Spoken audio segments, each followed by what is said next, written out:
नमस्कार, good morning, आदाब दोस्तों। भारत के सबसे बड़े एजुकेशन प्लेटफॉर्म अनअकैडमी पर आप सभी मित्रों और दोस्तों का हार्दिक स्वागत और अभिनंदन। राजस्थान 360 चैनल के ऊपर जो ये रीट फर्स्ट लेवल की जो ईवीएस का जो पेपर था उसकी अपनी मुहिम प्रारंभ की थी, उसी में अपन 2 क्लास ले चुके हैं। आज जो अपनी ये क्लास है ये अपनी तीसरी क्लास है और एक बेहतरीन तरीके का आपको इसमें कंटेंट उपलब्ध करवाया जा रहा है। तो दोस्तों, क्लास बिल्कुल बने रहो, क्लास के अंदर बढ़िया तरीके से क्लास लेते रहो। Crack RPSC with India largest learning platform Unacademy, जो आज भारत का सबसे बड़ा एजुकेशन प्लेटफॉर्म है, जिस पर टॉप एजुकेटर्स के द्वारा तैयार की गई आपको रिकॉर्डेड और लाइव क्लासें मिलती है। तो दोस्तों, इसको डाउनलोड करना बेहद आसान है। आप गूगल प्ले स्टोर में जाएं और अनअकैडमी लर्निंग ऐप डाउनलोड करें और अपनी पढ़ाई का फ़ायदा उठाएं मज़े से और अपनी सफलता का मार्ग सुनिश्चित करें। छोटा सा मेरा परिचय, मैं मूलचंद कुमावत पिछले 7 साल से राजस्थान के विभिन्न प्रतियोगी शिक्षण संस्थाओं के अंदर आरपीएससी के एग्जामों के लिए पढ़ाने का कार्य कर रहा हूँ। तो दोस्तों, आप भी मेरे साथ जुड़कर अपनी सफलता का मार्ग सुनिश्चित कर सकते हो और मेरे अनुभव का भरपूर फायदा उठा सकते हो अनअकैडमी के साथ ज्वाइन होकर।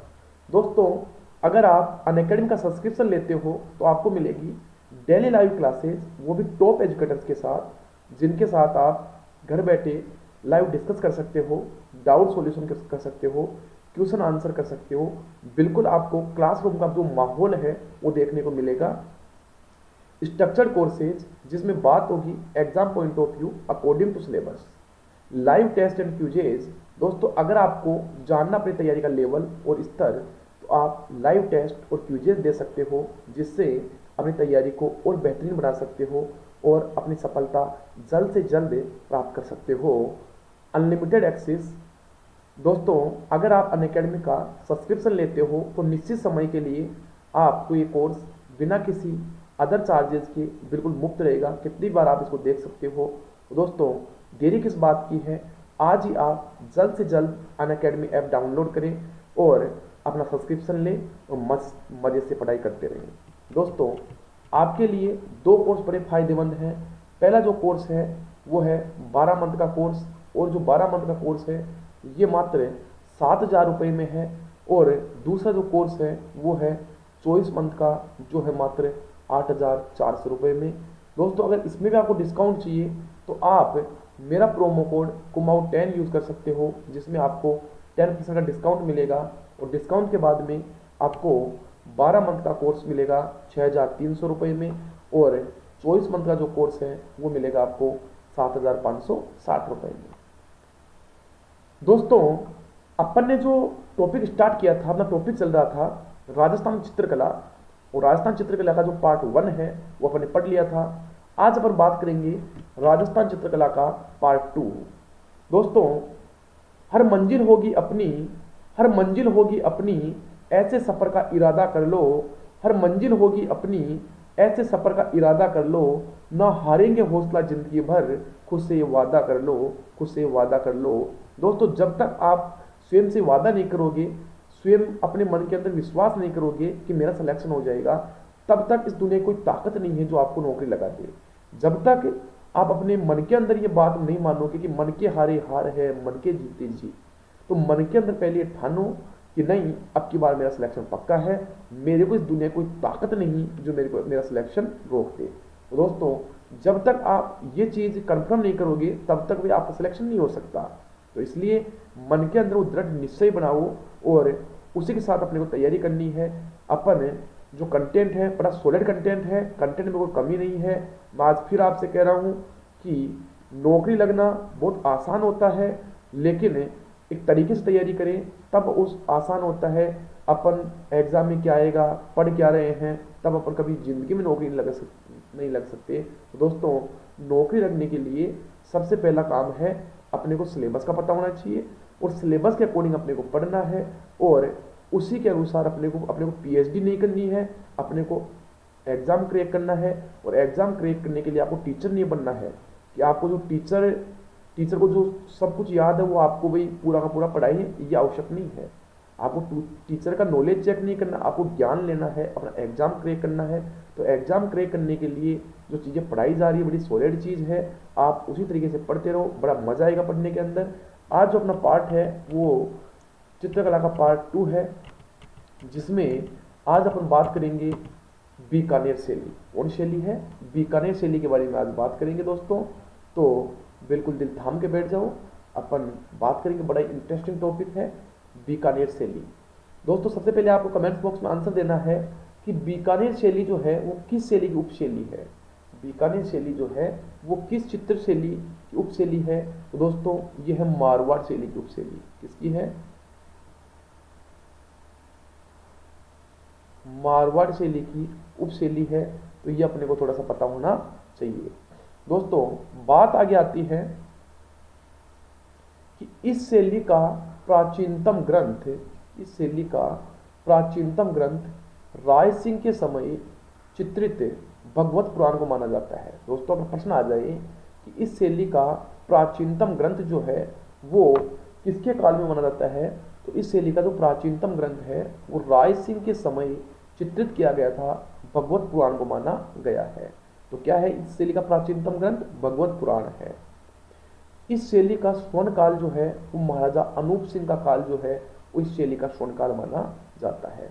जो महाराजा अनूप सिंह जी हैं उनका जो काल है वो इस शैली का स्वर्ण काल माना जाता है। दोस्तों कमेंट्स बॉक्स में आपको आंसर देना है कि जो चावुंड शैली है उसका स्वर्ण काल किसका स्वर्ण काल माना जाता है, और मेवाड़ शैली का स्वर्ण काल किसका काल माना जाता है। ये आपको कमेंट्स बॉक्स में आंसर देना है। मैं आपके कमेंट्स बॉक्स में आपके आंसर का इंतजार कर रहा हूं, जल्दी से आंसर दो,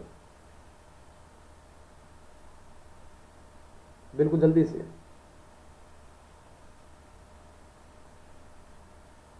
तो दोस्तों मैं बता देता हूं आपको, मेवाड़ शैली का जो स्वर्णकाल है वो जगत सिंह प्रथम का काल जो है वो मेवाड़ शैली का स्वर्णकाल कहलाता है।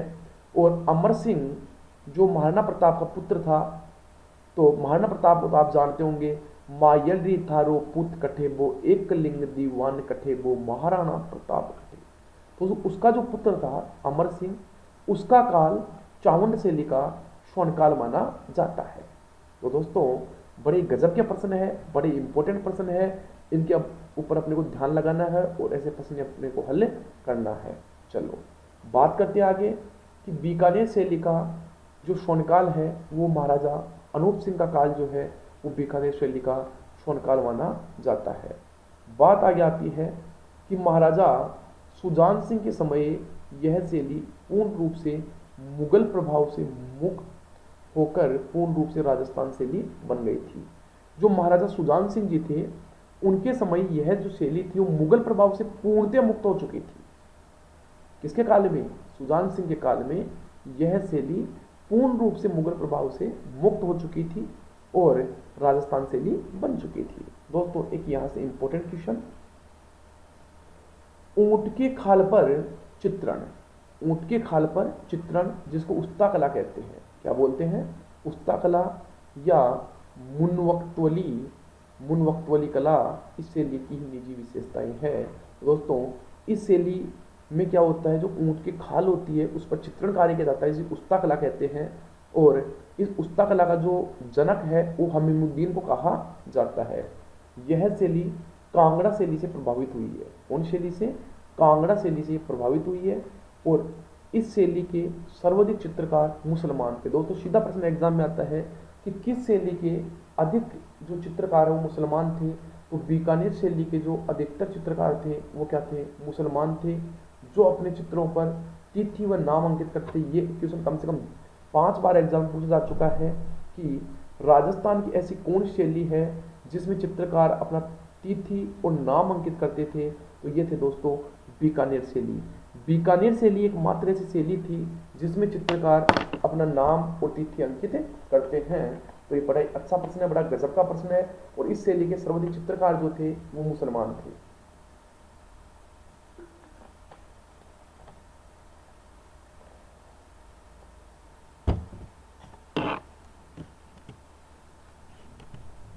दोस्तों आगे देखते हैं कि इस बीकानेर शैली के अंदर और कौन कौन सी इसकी विशेषताएं हैं, तो उनके बारे में थोड़ा सा अध्ययन करेंगे अपन।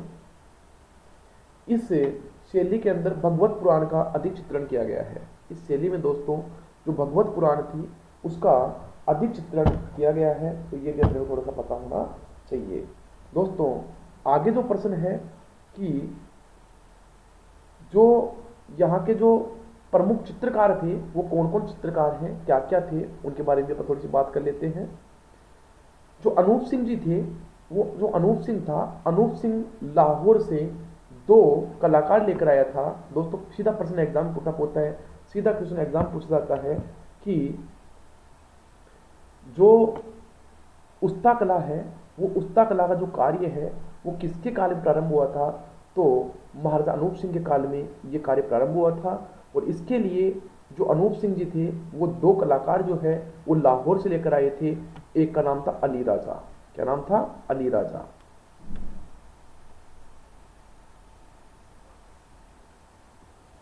अली राजा। और दूसरा था रुकनुद्दीन।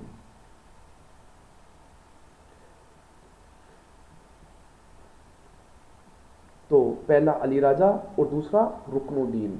तो ये 2 कलाकार थे जिनको अनूप सिंह लाहौर से लेकर आया था। और जो इसका जो प्रमुख चित्रकार था हमीमुद्दीन, जिसको पद्मश्री मिला था। और दोस्तों एक अच्छा प्रश्न और यहाँ से पुटअप होता है, उसके बारे में अपने को पता होना चाहिए। बीकानेर के केमल हाई ट्रेनिंग सेंटर में उस्ता कला सिखाई जाती है। जो बीकानेर में केमल हाई ट्रेनिंग सेंटर है, कौन सा, केमल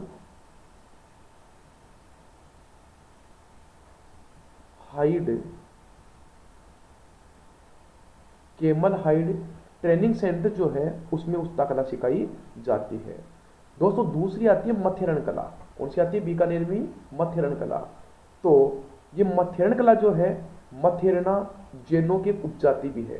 जो जैन समुदाय आता है उसकी एक उपजाति भी है, कौन सी, मथेरना। तो इस मथेरण कला में क्या होता है दोस्तों, बीकानेर में 2 चित्रकारियां प्रसिद्ध हैं, एक तो उस्ता कला और दूसरी मथेरण कला।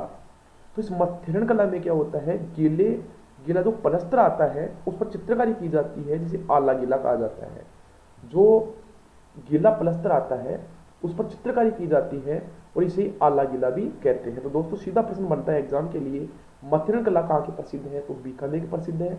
आला गीला कला किसको कहा जाता है, मथेरण कला को कहा जाता है। क्यों कहा जाता है, क्योंकि जो गीला पलस्टर होता है उस पर चित्रकारी की जाती है, उसे ही मथेरण कला या आला गीला कला कहा जाता है। और इस बीकानेर इस जो मथेरण कला है इसमें क्या होता है, जो बीकानेर के महाराजाओं के व्यक्तिगत चित्र बनाए जाते हैं। जो बीकानेर के महाराजा हैं इनके जो व्यक्तिगत चित्र हैं वो इस मथेरण कला में ही बनाए गए हैं। दोस्तों इसके बारे में अपने को पता होना चाहिए। इस मथेरण कला के जो अन्य नाम है वो अन्य नाम मैं आपको बता देता हूँ, थोड़ा सा ध्यान देना और नोट डाउन करना। तो दोस्तों वो है फ्रेस्को,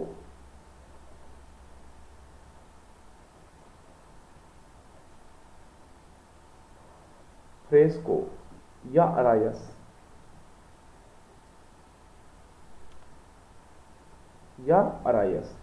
और जो यहाँ के प्रमुख चित्रकार थे उन चित्रकारों के नाम भी मैं आपको बता देता हूँ।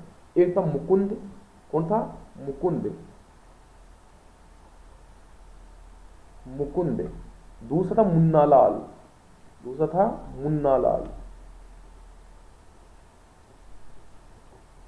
नोट डाउन करना, मुकुंद, मुन्नालाल और आसिर खां। कौन थे, मुकुंद, मुन्नालाल, आसिर खां। ये क्या थे, ये प्रमुख यहाँ के क्या थे, चित्रकार थे। और इस शैली की जो प्रमुख विशेषताएं रही है वो क्या रही है, नोट डाउन करना। बिल्कुल मैं एक एक बता रहा हूँ आपको, नोट डाउन करते रहना।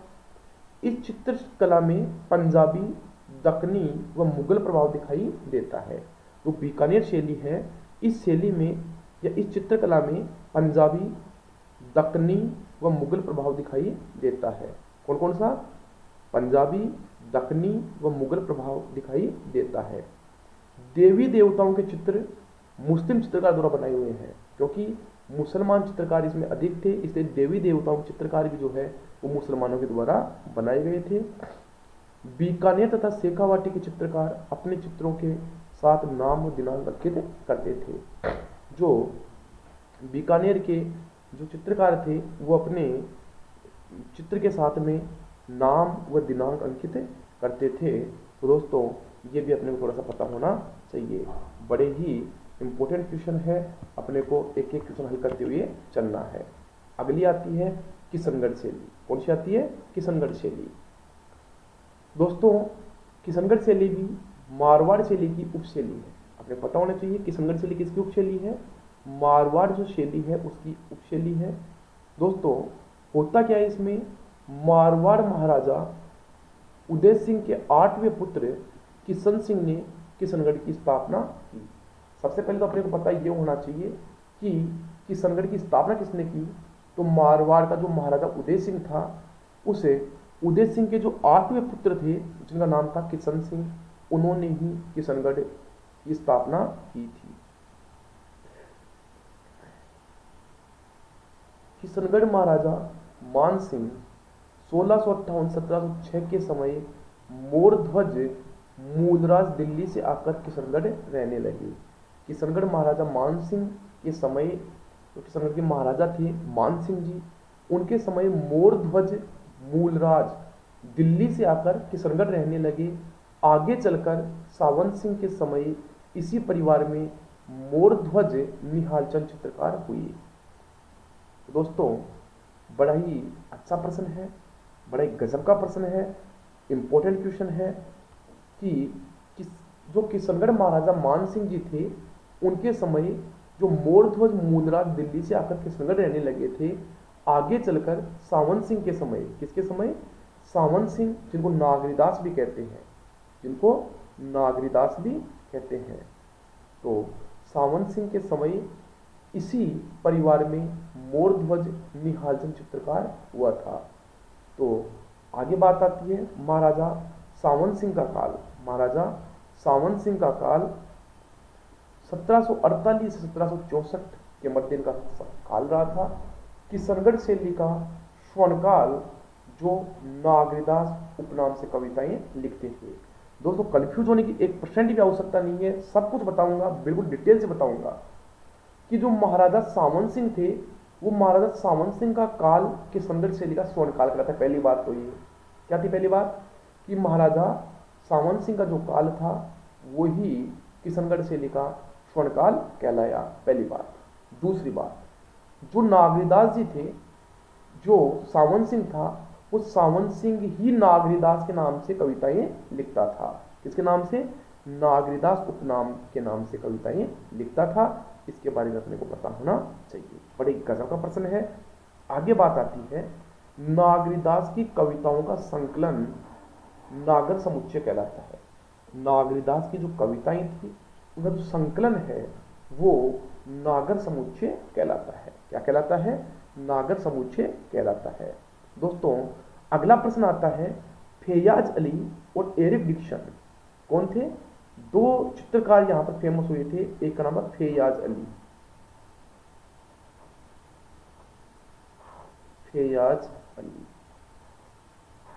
और दूसरे थे एरिक डिक्सन।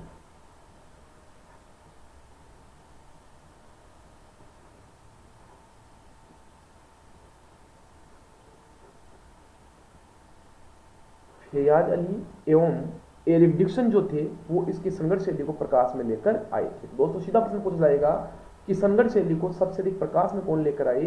तो एरिक डिक्सन और फैयाज अली जो है इस शैली को प्रकाश में लेकर आए। अगला प्रश्न दोस्तों, वल्लभ संप्रदाय का प्रभाव अधिक होने के कारण भगवान श्री कृष्ण से संबंधित चित्र यहाँ पर बनाए गए हैं। इस शैली के ऊपर वल्लभ संप्रदाय, जिसकी प्रमुख पीठ नाथद्वारा राज संबंध में है, पिछवाई कला वहाँ की प्रसिद्ध है, तो इस वल्लभ संप्रदाय का अधिक प्रभाव होने के कारण यहाँ पर भगवान श्री कृष्ण के चित्र अधिक बनाए गए हैं। इनके बारे में अपने को पता होना चाहिए। चलो आगे बात करते हैं। सावंत सिंह ने अपनी प्रेमिका रसिक बिहारी को राधा के रूप में चित्रित करवाया है। जो सावंत सिंह जी थे उनकी जो प्रेमिका थी, जो सावंत सिंह थे उनकी जो प्रेमिका थी रसिक बिहारी, क्या नाम था उसका? रसिक बिहारी को राधा के रूप में इन्होंने चित्रित करवाया है। किसके रूप में? राधा के रूप में चित्रित करवाया है। चलो आगे बात करते हैं। बनी ठनी, बनी ठनी मोरध्वज ने निहालचंद द्वारा, बनी ठनी क्या है? मोरध्वज ने निहालचंद द्वारा निर्मित एक महिला का चित्र जिसे सावंत सिंह ने बनीठनी नाम दिया। दोस्तों बनीठनी क्या है बता देता हूं मैं आपको। मोरध्वज ने निहाल चंद द्वारा निर्मित एक महिला का चित्र जिसे सावंत सिंह ने बनीठनी नाम दिया था।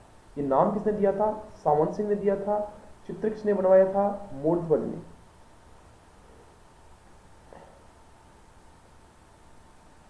तो दोस्तों जो मोरध्वज निहाल चंद ने, जो चित्रकार था मोरध्वज निहाल चंद, उसने रसिक बिहारी का व्यक्तिगत चित्र बनाया था, उसे बनीठनी कहा गया था।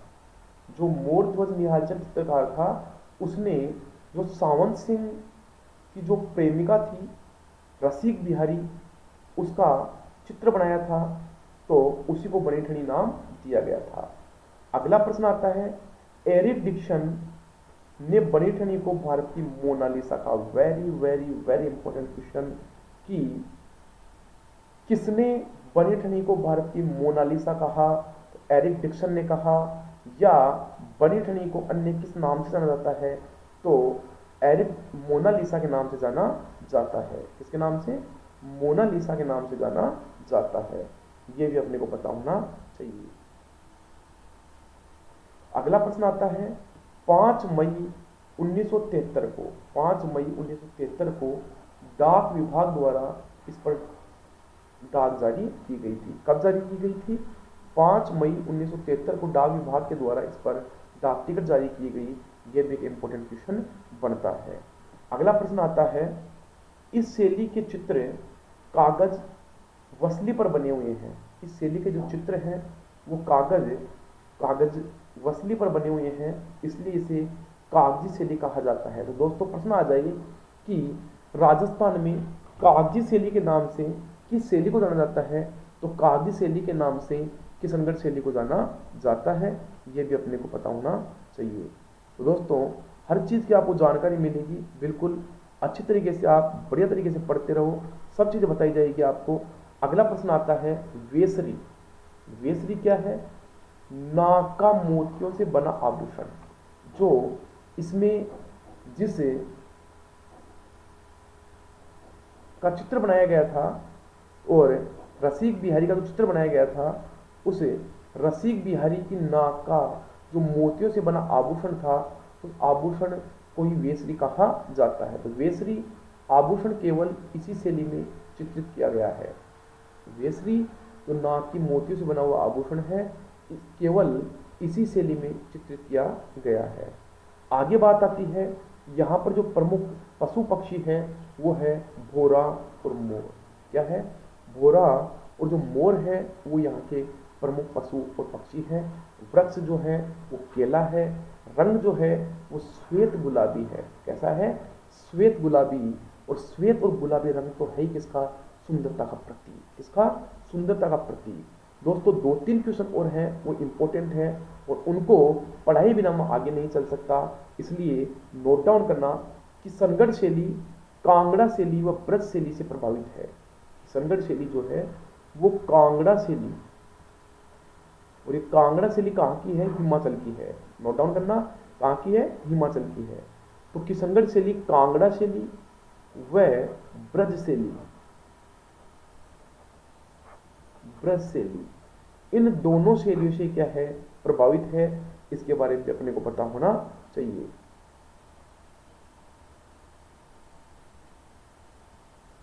आगे प्रश्न आता है, मोरध्वज निहाल चंद ने नागर समुच्चय नामक पुस्तक का चित्रण किया है। मोरध्वज निहाल चंद ने नागर समुच्चय नामक पुस्तक का चित्रण किया है। और एक और इंपॉर्टेंट क्वेश्चन, अमीर चंद नामक चित्रकार ने चांदनी राज की गोष्ठी नामक चित्र बनाया था। एक चित्रकार था इसी शैली के अंदर, अमीर चंद। क्या नाम था उसका? अमीर चंद।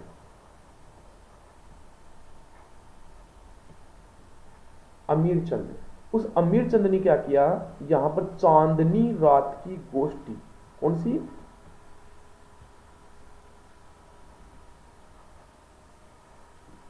चांदनी रात की गोष्ठी,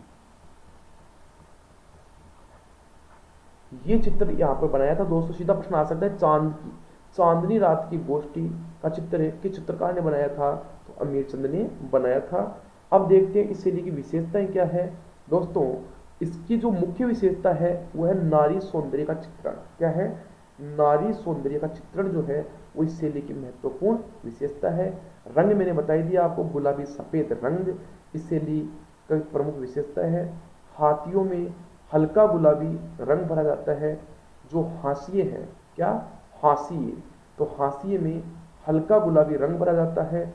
और महिलाओं के चित्रों में नाक के आभूषण को वेशली दिखाया गया है। इस प्रकार से मैं बता देता हूं आपको, जैसे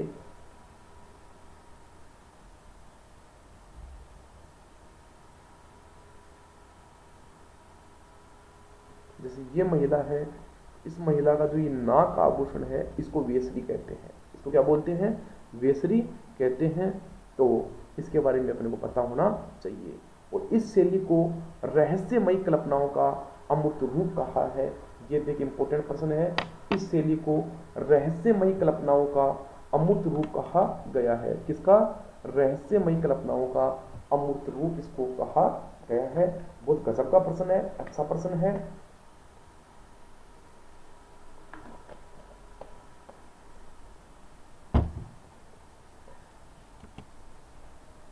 अगली आती है जैसलमेर शैली।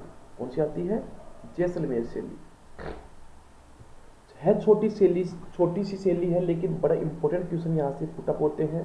बता देते हैं आपको एक एक करके। इस शैली पर कभी भी मुगल प्रभाव नहीं पड़ा। तो दोस्तों क्वेश्चन आ जाए कि राजस्थान की एकमात्र शैली या राजस्थान की ऐसी शैली जिस पर कभी मुगल प्रभाव देखने को नहीं मिला, तो वो है जैसलमेर शैली। कौन सी है? जैसलमेर शैली। इस शैली पर कभी मुगल प्रभाव नहीं पड़ा। मूलराज द्वितीय का काल, किसका? मूलराज द्वितीय का काल इस शैली का स्वर्णकाल कहलाता है। जो मूलराज द्वितीय जो थे उनका काल जो है वो इस शैली का स्वर्णकाल कहलाता है। इस शैली में सर्वाधिक चित्र लोदरवा, इस शैली में सर्वाधिक जो चित्र हैं, इस शैली में जो सर्वाधिक चित्र है वो लोदरवा की राजकुमारी मूमल जो है तो उसके पाए जाते हैं। तो इस शैली में सबसे अधिक चित्र हैं वो लोदरवा की राजकुमारी जो मूमल है उसके चित्र यहाँ पर सबसे अधिक पाए जाते हैं। इस पर अन्य चित्रकला का प्रभाव नहीं पड़ा है। इस शैली पर किसी भी चित्रकला का प्रभाव नहीं पड़ा है। तो दोस्तों ये थी आपकी जैसलमेर शैली। कौन सी थी? जैसलमेर शैली। इस शैली पर कभी मुगल प्रभाव नहीं पड़ा। मूलराज द्वितीय का काल इस शैली का स्वर्णकाल कहलाता है। इस शैली में सर्वाधिक चित्र लोदरवा की राजकुमारी मूमल के बनाए गए हैं। बड़ी इंपॉर्टेंट शैली है, छोटी सी है लेकिन बड़ी काम की, गजब की है।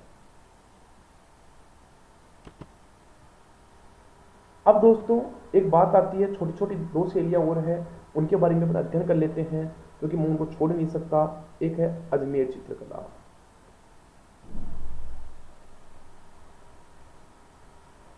अजमेर चित्रकला।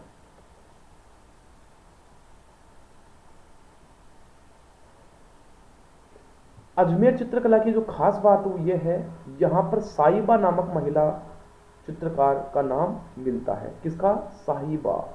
प्रश्न आ जाए कि साहिबा नामक जो महिला चित्रकार है उसका उल्लेख कौन सी शैली में मिलता है, कौन सी चित्रकला शैली में मिलता है? तो अजमेर। अजमेर चित्रकला शैली में जो साहिबा नामक जो महिला चित्रकार है उसका नाम मिलता है। और बैंगनी रंगों का अधिक प्रयोग इसमें हुआ है। कौन से रंगों का? बैंगनी रंगों का प्रयोग इस अजमेर चित्रकला शैली में अधिक हुआ है। आगे है नागौर चित्रकला।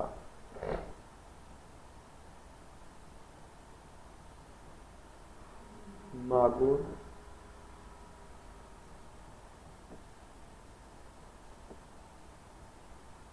चित्रकला। तो नागौर चित्रकला क्या है दोस्तों, इसके बारे में अपना अध्ययन कर लेते हैं। बुझे रंगों का प्रयोग अधिक हुआ है। दोस्तों प्रश्न आ जाए कि बुझे हुए रंगों का जो प्रयोग है वो कौन सी चित्रकला में अधिक हुआ है? तो बुझे हुए रंगों का जो है वो नागौर चित्रकला में सबसे अधिक प्रयोग हुआ है। कौन सी में? नागौर चित्रकला में सबसे अधिक बुझे हुए रंगों का प्रयोग हुआ है। चित्रों में पारदर्शी कपड़े अधिक बनाए जाते हैं। जो नागौर चित्रकला है उसमें जो चित्र बने हुए हैं उनमें पारदर्शी कपड़े अधिक बनाए हुए हैं। कैसे? पारदर्शी कपड़े अधिक बनाए हुए हैं। और सन 1720 में ठाकुर इंदिराज सिंह का चित्र इस शैली का उत्कृष्ट उदाहरण है। नागौर चित्र शैली का अगर आपको उत्कृष्ट उदाहरण पूछे तो ठाकुर इंदिराज सिंह, ठाकुर इंदिराज सिंह।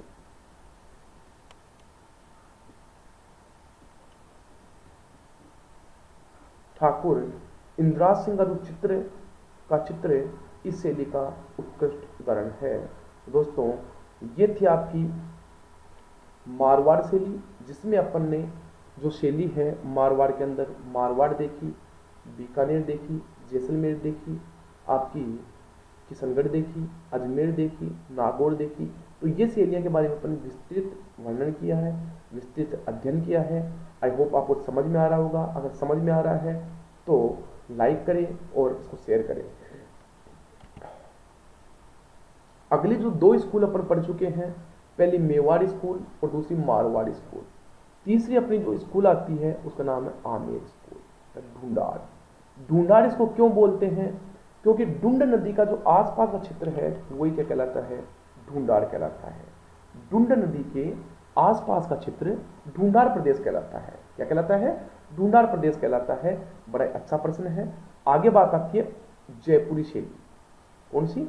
जयपुरी शैली। तो जयपुरी शैली के बारे में बिल्कुल विस्तृत बात करेंगे, बढ़िया तरीके से बात करेंगे, सब चीज़ें बताई जाएगी आपको।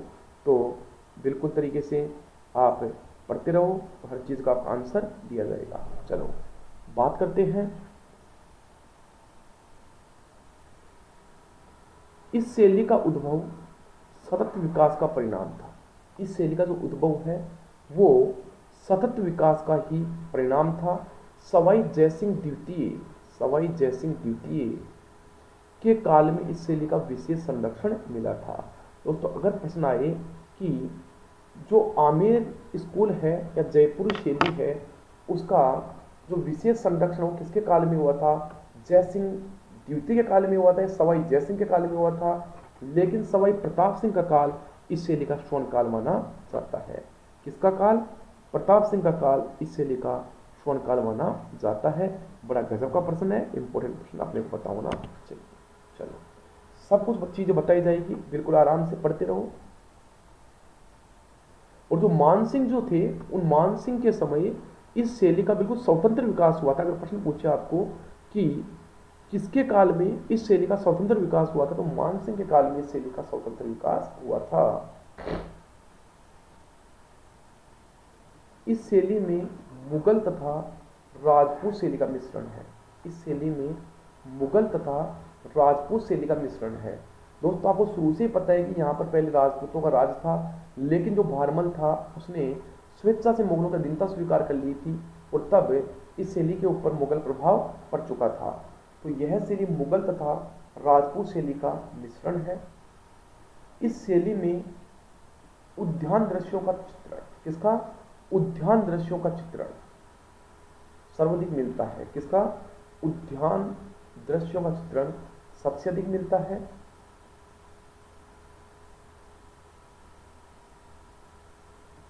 इस शैली में कृष्ण लीला, रामायण, महाभारत, शिकार एवं युद्ध प्रसंग, पशु पक्षियों की लड़ाई, कामसूत्र पर चित्र बने हैं। तो दोस्तों, इस शैली में अपने को क्या क्या देखने को मिलता है? इस शैली में कृष्ण लीला, रामायण, महाभारत, शिकार एवं युद्ध प्रसंग, पशु पक्षियों की लड़ाई, कामसूत्र पर बने चित्र बने हुए हैं। इस शैली का प्रमुख चित्र हाथियों की लड़ाई का चित्र अद्भुत है।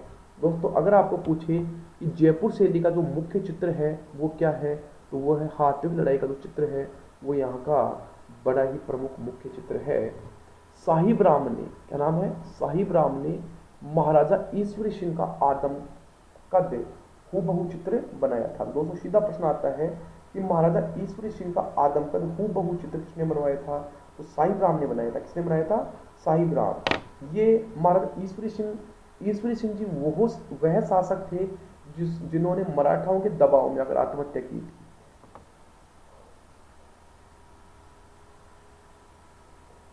मराठाओं के दबाव में आकर इन्होंने आत्महत्या की थी। इसके बारे में अपने पता होना चाहिए। आगे बात आती है लालचंद ने जानवरों की लड़ाइयों के चित्र बनाए थे। तो दोस्तों प्रश्न आता है कि किसने जानवरों की लड़ाई के चित्र बनाए, तो लालचंद ने जानवरों की लड़ाई के चित्र बनाए।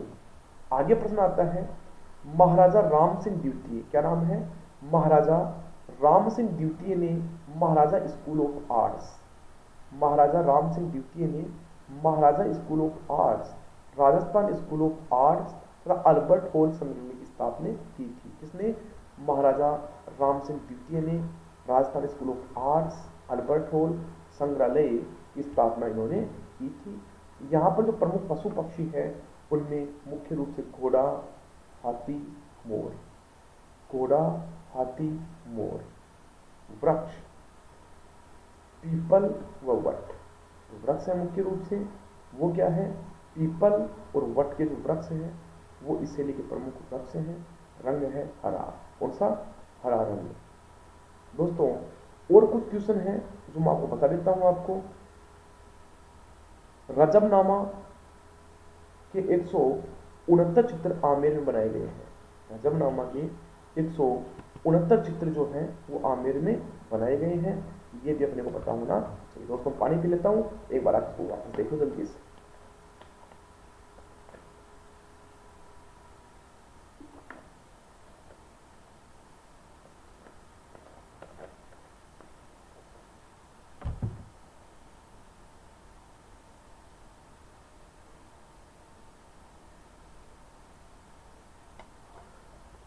चलो दोस्तों देखते बात आगे। मानसिंह के समय जो यशोदा, मानसिंह के समय यशोदा कृष्ण की मां के अधिक चित्र बनाए गए थे। मानसिंह के समय जो यशोदा कृष्ण की मां थी उसके अधिक चित्र बनाए गए हैं। और मिर्जा राजा जयसिंह के समय राधा कृष्ण के अधिक चित्र बने थे। ये पता होना चाहिए अपने को कि मानसिंह के समय यशोदा के अधिक चित्र बने हैं, जबकि मिर्जा राजा जयसिंह के समय राधा कृष्ण के अधिक चित्र बने हैं।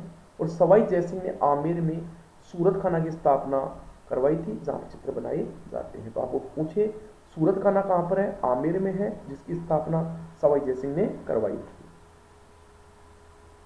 आगे आता है माधो सिंह के समय पुंडरीक हवेली के भी चित्र बनाए गए थे। तो माधो सिंह था उसके समय, माधो सिंह जो था उसके समय पुंडरीक हवेली के भी चित्र बनाए गए हैं।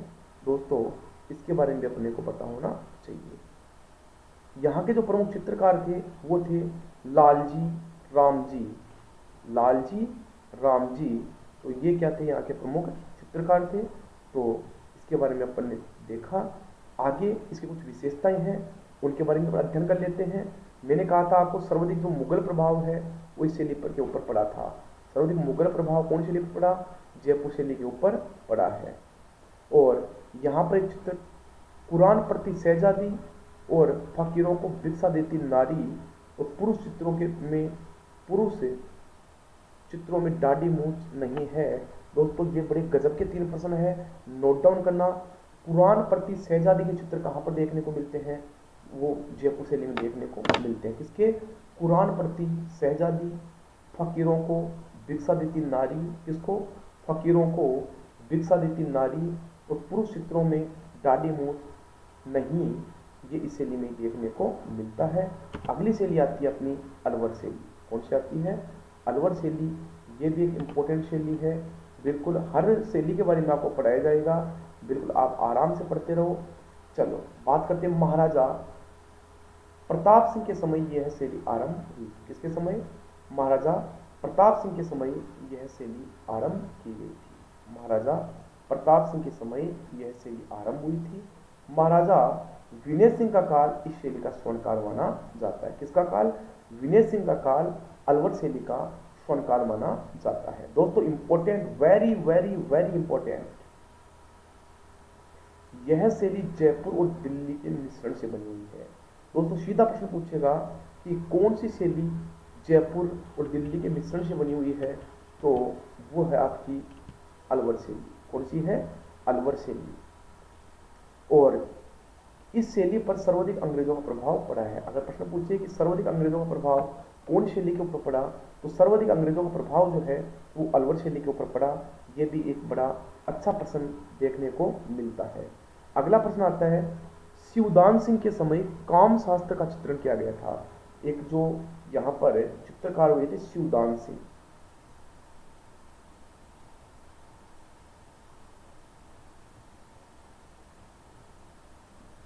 शिवदान सिंह के समय काम शास्त्र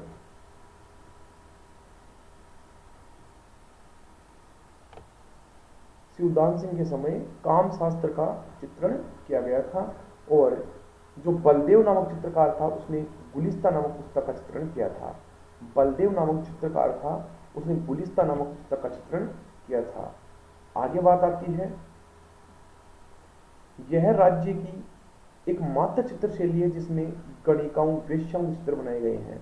दोस्तों अगर प्रश्न पूछे आपको कि राजस्थान की एकमात्र ऐसी चित्रशैली जिसमें गणिकाओं वेश्याओं के अधिक चित्र बनाए गए हैं, तो वो भी कौन सी है? अलवर शैली, जिसमें गणिकाओं वेश्याओं के सबसे अधिक चित्र बने हुए हैं।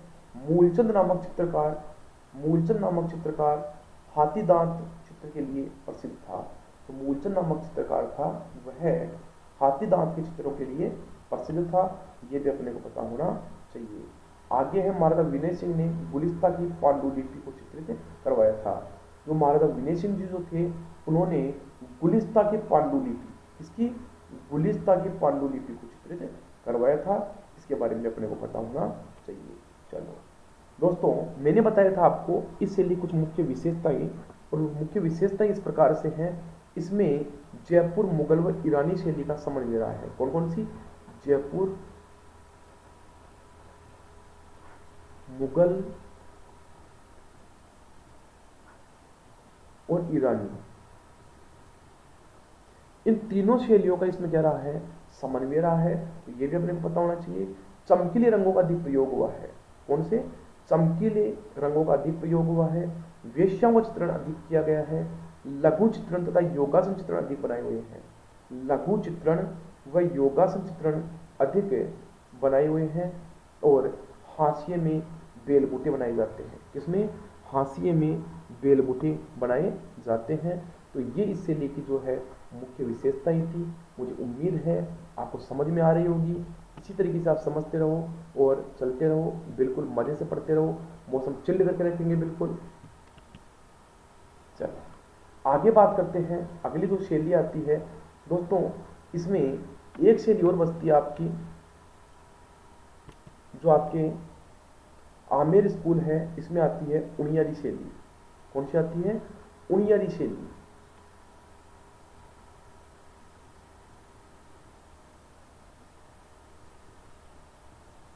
उनियारी शैली। और उनियारी शैली कहाँ की है? टोंक की है। कहाँ की है? टोंक की है।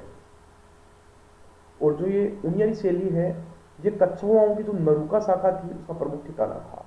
उनियारी जो नामक जगह थी, ये कच्छवाओं की जो नरुका शाखा थी उसका प्रमुख ठिकाना था। इसमें ढूंढाड़ी व बूंदी शैली का समन्वय है। इसमें उनियारी शैली के अंदर ढूंढाड़ी व बूंदी शैली का समन्वय है। याद रखना कि उनियारी शैली में ढूंढाड़ी व बूंदी शैली का समन्वय है। मुख्य जो चित्रकार है इसके, वो है धीमा, भीम, मीरबख्श, काशी, राम लखन। कौन कौन है? धीमा, भीम, मीरबख्श, काशी, राम लखन। एक और आती है दोस्तों इसी में, शेखावाटी शैली। कौन सी आती है? शेखावाटी शैली। उसके बारे में बात कर लेते हैं। ये भी आमिर स्कूल में आती है। शेखावाटी की हवेलियां अपने भित्ति चित्रों के लिए जानी जाती है। जो शेखावाटी है, मैं एक बार देख लेता हूं इसमें आगे है तो नहीं।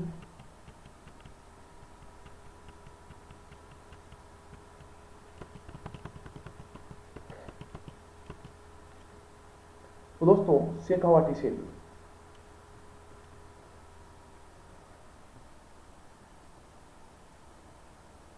जो शेखावाटी शैली है, ये अपने जो शेखावाटी शैली है, शेखावाटी की हवेलियां अपने भित्ति चित्रों के लिए जानी जाती है। नोट डाउन करना कि कौन सी हवेलियां अपने भित्ति चित्रों के लिए जानी जाती है। शेखावाटी की हवेलियां, जिसमें मंडावा की हवेली के चित्रण सर्वाधिक प्रसिद्ध है। मंडावा की जो हवेली है झुंझुनू के अंदर, वहां के जो मंडावा की हवेली का चित्रण है वो सर्वाधिक प्रसिद्ध है।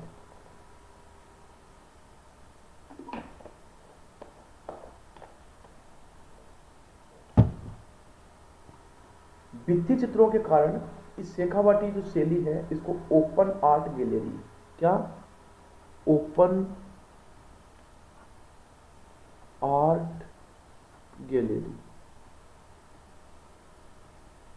भी कहा जाता है। जो भित्ति चित्रों के कारण इसे ओपन आर्ट गैलरी भी कहा जाता है। और इस शैली पर जो शेखावाटी शैली है उस पर यूरोपियन प्रभाव अधिक पड़ा है। दोस्तों नोट डाउन करना, ईरानी प्रभाव जो है वो आमेर पर पड़ा है, जबकि यूरोपियन जो प्रभाव है वो शेखावाटी के ऊपर पड़ा है। बिल्कुल नोट डाउन कर लेना इस चीज को, हर चीज को नोट डाउन करना है। शेखावाटी शैली में नीले रंगों का प्रयोग हुआ है। कौन से रंग? नीले रंगों का सबसे अधिक प्रयोग हुआ है।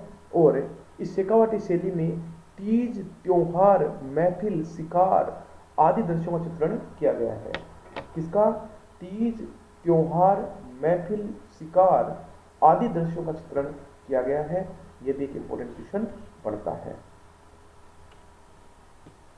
अब दोस्तों अपनी आती है हाड़ौती चित्रशैली। कौन सी? हाड़ौती चित्रशैली, जिसमें आती है सबसे पहले बूंदी शैली। कौन सी आती है? बूंदी शैली। यह मेवाड़ और मुगल शैली के मिश्रण से उत्पन्न हुई है। जो हाड़ौती शैली है, हाड़ौती शैली के अंदर आती है बूंदी शैली। और जो बूंदी शैली है ये राव सुरजन सिंह के समय प्रारंभ हुई थी। और खास बात यह है कि यह मेवाड़ और मुगल शैली के मिश्रण से उत्पन्न हुई है। किससे? मेवाड़ और मुगल शैली के मिश्रण से ये प्रारंभ हुई है। आगे आता है इसका प्रारंभ राव सुरजन सिंह के समय हुआ था। किसके समय हुआ था? राव सुरजन सिंह के समय यह शैली प्रारंभ हुई थी।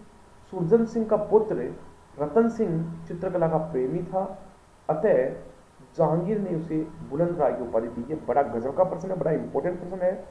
सुरजन सिंह का जो पुत्र था, पोता था रतन सिंह, तो चित्रकला का बड़ा प्रेमी आदमी था, अतः जहांगीर ने उसे बुलंद राय की उपाधि दी है।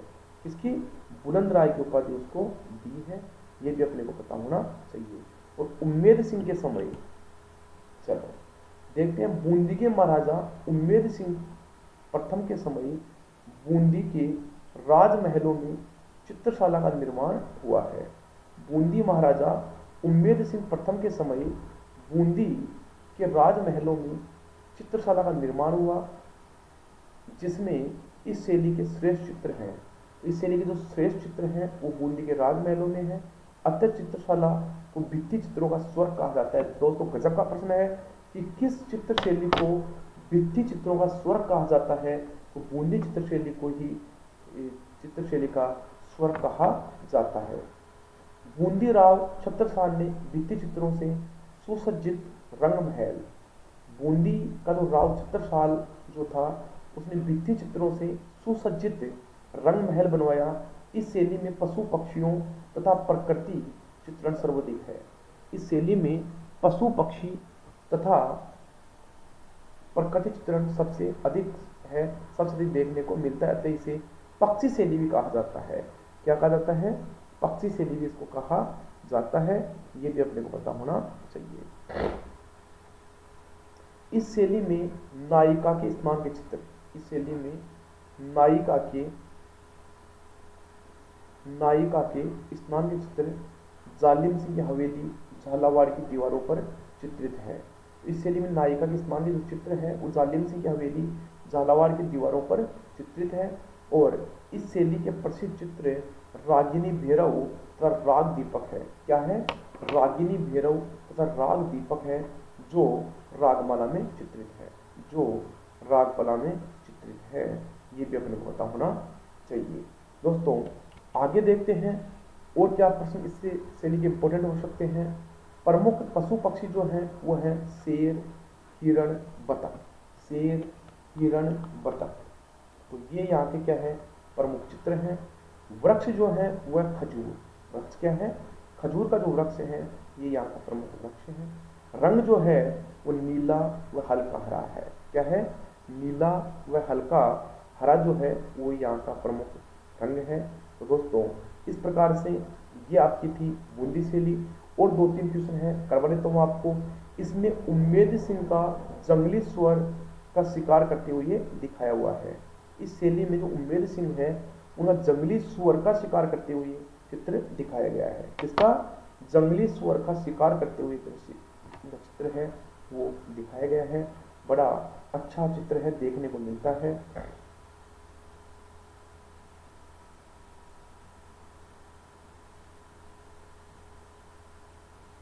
अगला प्रश्न है, यहाँ के जो मुख्य चित्रकार हैं जो, तो वो कौन कौन है? बूंदी के अहमद अहमद साधुताल,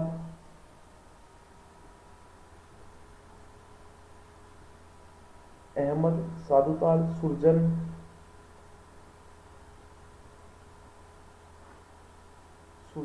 राम। तो ये क्या थे? यहाँ पर प्रमुख चित्रकार थे अहमद साधुताल, सुरजन राम। अब दोस्तों बात करते हैं इस शैली की प्रमुख विशेषताएं क्या थी।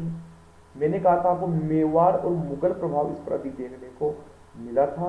आगे बात आती है कि पशु पक्षी का प्रकृति चित्रण अधिक इसमें था, क्योंकि इसमें पशु पक्षी, इसमें शेर, हिरण, बतख आदि के चित्र थे। किसके? शेर, हिरण, बतख। तो यह जो शैली थी वो पशु पक्षी का प्रकृति चित्रण इसमें अधिक किया हुआ था। मैंने बताया था आपको इसमें सरोवर, केले, खजूर का चित्रण अधिक किया गया है। किसका? खजूर और केले का चित्रण अधिक किया गया है।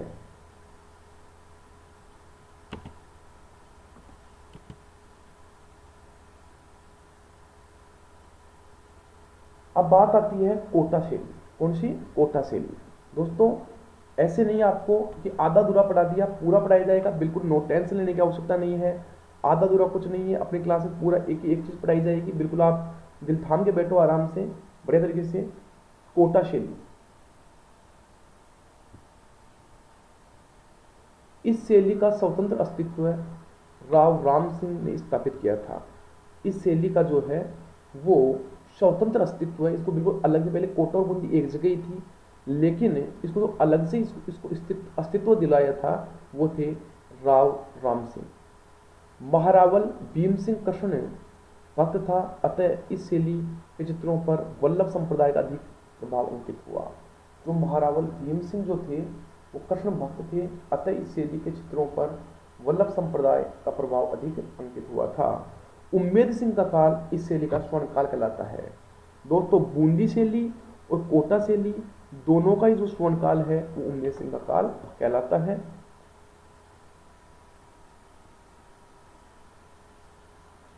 आगे बात आती है, ढालू नामक चित्रकार ने रागमाला चित्र बनाया। ढालू नामक चित्रकार जो था उसने रागमाला चित्र बनाया था, जिसमें नारियों, रानियों एवं नारियों को शिकार करते हुए दिखाया गया है। जिसमें नारियों और रानियों को शिकार करते हुए दिखाया गया है। ये भी एक इम्पोर्टेंट क्वेश्चन देखने को मिलता है। अब दोस्तों बात करते हैं कुछ विशेष चीज़ें जिनके अंदर अपने को जानना बहुत ज़रूरी है। तो सब चीज़ें बताई जाएगी आपको, बिल्कुल नो टेंशन रहो। अब दोस्तों कुछ प्रमुख चित्र हैं और उनकी शैलियाँ हैं। डायरेक्ट प्रश्न पूछ लेता है तो अपने को पता होना चाहिए। उत्तर ध्यान सूत्र चूर्णी, उत्तर ध्यान सूत्र चूर्णी। तो ये जो चित्र है यह मारवाड़ शैली का, किसका है? मारवाड़ शैली का। चोर पंजा सिखा, चोर पंजा सिखा जो है यह मेवाड़ शैली का, किसका है? मेवाड़ शैली का चित्र है चोर पंजा सिखा। सुंदर श्रृंगार, सुंदर जो श्रृंगार है यह मेवाड़ शैली का। एकादशी महात्म्य यह भी मेवाड़ शैली का। रागिनी बसंत मेवाड़ शैली का। और सुकुर क्षेत्र महात्म्य ये भी आपका मेवाड़। तो लगभग सभी मेवाड़ के हैं आपके। जो पहला है उत्तर ध्यान सूत्र चूर्णी, यही आपका मारवाड़ का है, इसलिए अपने को याद रखना है। अब दोस्तों बात आती है नायिकाओं के नेत्रों का चित्रण, कि जो इस शैली में जो नायिकाएं हैं, जो रानियां थी, उनके नेत्रों का चित्रण किस प्रकार से किया गया है उसके बारे में बात कर लेते हैं। तो मेवाड़ शैली में जो औरतें थी, जो राजाओं की रानियां थी, उनकी मछली के समान क्या थी? आंखें थी। दोस्तों सीधा प्रश्न पूछता है, मछली के समान आंखें कौन सी शैली में थी? मेवाड़ शैली में। तिरछी व चकोर के समान, तिरछी व चकोर आंखें जो है वो आपकी नाथद्वारा शैली में, कौन सी में है? नाथद्वारा शैली में तिरछी व चकोर आंखें हैं। बादाम के समान है जोधपुर में। किसमें है? जोधपुर में। मृग के समान है भाई आपकी बीकानेर में। मृग के समान कहां पर है? बीकानेर के अंदर। ये भी अपने को पता होना चाहिए। किशनगढ़ शैली में है कमल व खंजन के समान। कमल व खंजन के समान जो है वह आपकी किशनगढ़ शैली में। जयपुर शैली में है बड़ी व मछली के समान। बड़ी व मछली के समान। आगे है अलवर शैली। अलवर शैली में है मीन मछली के समान। दोस्तों किशनगढ़ शैली में है कमल व खंजन के समान। जयपुर शैली में है बड़ी व मछली के समान। अलवर शैली में है मीन मछली के समान। कोटा शैली में है मृग के समान। अब दोस्तों कुछ आयु के आधार पर भी अवस्थाएं प्रस्तावित की गई है, उनके बारे में अपन देख लेते हैं। जोधपुर में जो नायिकाएं हैं वो है प्रौढ़ावस्था वाली। कौन सी है? प्रौढ़ावस्था। सीधा प्रश्न आता है। जयपुर में है प्रथम यौवन। जयपुर में है प्रथम यौवन। बीकानेर में है ललिता। बीकानेर में है ललिता। कोटा में है यौवन विभ्रमा। कौन सी है? यौवन विभ्रमा। देखो जोधपुर में है प्रौढ़ावस्था, जयपुर में है यौवन प्रथम यौवना, बीकानेर में है ललिता, कोटा में है यौवन विभ्रमा, उदयपुर में है तरुणी। कौन सी? तरुणी। उदयपुर में है तरुणी। बूंदी में है युवती। बूंदी में है युवती। किशनगढ़ में है विलासवती। कौन सी है? विलासवती। नाथद्वारा में दासी। कौन सी है? दासी।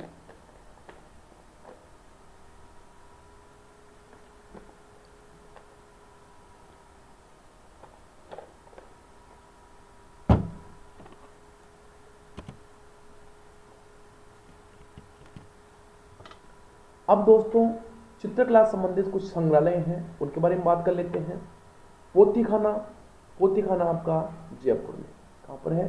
गुलाबी नगरी जयपुर में। पुस्तक प्रकाश ये आपका जोधपुर में।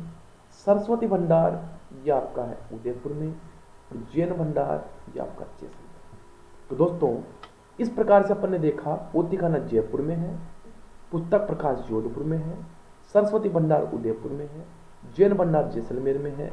इस प्रकार से दोस्तों अपन ने आज ये चित्रकला का जो अपना चैप्टर था, बड़ा ही इंपॉर्टेंट चैप्टर है, जो बच्चे इसको पढ़ के नहीं जाते हैं मुंह की खानी पड़ती है, क्योंकि जो कंपटीशन है वो एक एक नंबर से पास किया जाता है। ऐसे नहीं कि 10-20 नंबर एक जगह पढ़े हैं उठा लो।